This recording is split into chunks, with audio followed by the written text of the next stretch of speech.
Welcome to Radha my sweet home. ఈరోజు వీడియోలోను ఖాళీ మనం వేస్ట్గా ఉంటాయి కదా గాజుల బాక్సులతోనూ ఎలా అమ్మవారిని అలంకరించుకోవచ్చు అనేది ఈ వీడియోలో పెట్టాను. ఇలా వీడియో మీరు చివరి వరకు చూస్తేనే అర్థమవుతుంది. మనం పండుగలప్పుడు కానీ శుక్రవారాలప్పుడు కానీ అమ్మవారిని చక్కగా ప్రత్యేకంగా అలంకరించుకుంటాం కదా. మనం ఇలా అలంకరించుకుంటే ఎలా ఉంటుందని చెప్పి నేను ఇలాగ ఈ బాక్స్తోను ఇలాగ తయారు చేశాను. మీకు నచ్చుతుందని అనుకుంటున్నాను. మరి చూస్తున్నారు కదా, బాక్స్ ఒకటి ఖర్చు కూడా అంత ఏమవ్వదు. చూస్తానికి మాత్రం మనకి కన్నుల పండగగా ఉంటుంది. ఇది తయారు చేసిన తర్వాత ఒక గమ్ము బాటిల్ ఒకటి, ముత్యాలు మామూలు ముత్యాలు దొరికితే ముత్యాలు తీసుకోండి, లేస్ ఒకటి, టేప్ ఒకటి, చిన్న టేప్ అయితే ఒక ముక్క అయితే సరిపోతుంది.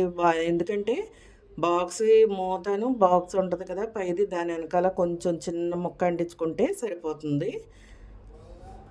లేస్ ఒకటి కొనుక్కోండి వెడల్పుగా. ఆ బాక్స్ పట్టుకెళ్తే ఎంబ్రాయిడింగ్ షాపులో అమ్ముతుంటారు కదా మెటీరియల్, ఈ బాక్స్ పట్టుకొని వెళ్తే మనకి ఆ సైజ్ ఇస్తారు లేసు.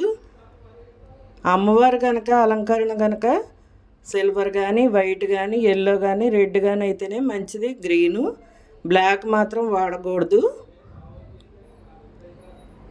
నాకు ఒక ఆలోచన వచ్చింది. మామూలుగా మనం అప్పుడు పూజ చేసుకుంటుంటాం కదా, నైవేద్యాలు కానించి పువ్వులు కానించి పళ్ళు కానించి అనేక రకాలు చేస్తాం. కానీ అలంకరణలో కూడా ప్రత్యేకంగా ఉంటుందని నాకు ఒక ఆలోచన వచ్చింది కనుక మీకు కూడా వీడియో షేర్ చేస్తున్నాను.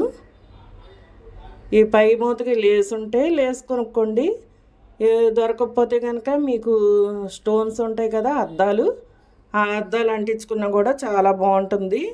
అంటే ఎలా తయారు చేసుకోవాలనేది ఒక బాక్సే పెట్టాను. మనకి మీకు నచ్చిన కలర్స్ అన్నీ మీరు తయారు చేసుకోవచ్చు.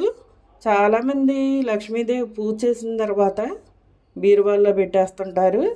అలాంటప్పుడు ఏం చేయాలంటే ఈ బాక్స్లోనే అమ్మవారిని పెట్టేసి చక్కగా మూత క్లోజ్ చేసేసి బీరువాలో పెట్టుకోవచ్చు. మీకు ఇంకో విషయం ఒకటి చెప్తున్నాను. ఈ బాక్స్ నేను పూజలో పెట్టినప్పుడు ఇలాగ వీడియో క్లిప్పింగ్ కోసమని నేను బియ్యంలో పసుపు కలిపినయే వేసాను అక్షంతలు ఈ బాక్స్లోను.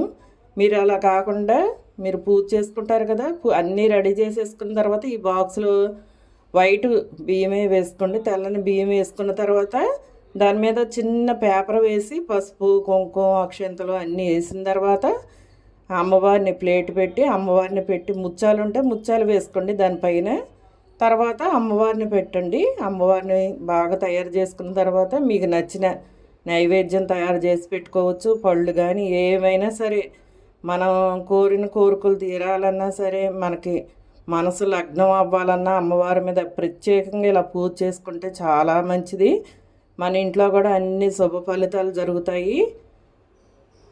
చూస్తున్నారు కదా, ఇలా పద్మం అమ్మవారిని వేసుకుంటే చాలా బాగుంటుంది, మంచిది కూడా లక్ష్మీదేవికి. ఇంకా నాకు కలుగు పూలు కానీ అలాంటివి ఏమీ దొరకలేదు. అదే రోజు పిండి దీపాలు కూడా పెట్టుకుంటే ఇంకా మంచిది. చూస్తున్నారు కదా బాక్స్ తయారైన తర్వాత ఎంత బాగుందో. ఈ వీడియో నచ్చితే మీకు కనుక ఉపయోగపడితే కనుక లైక్ చేయండి. ఇప్పటివరకు మా ఛానల్ సబ్స్క్రైబ్ అవ్వకపోతే సబ్స్క్రైబ్ అయ్యి పక్కన ఉన్న బెల్ సింబల్ నొక్కి ఆల్ అని నొక్కండి. ఆల్ అని నొక్కితే ఇలా మీకు ఉపయోగపడే వీడియోలు నోటిఫికేషన్ ద్వారా మీ ముందుకు ఉంటాయి.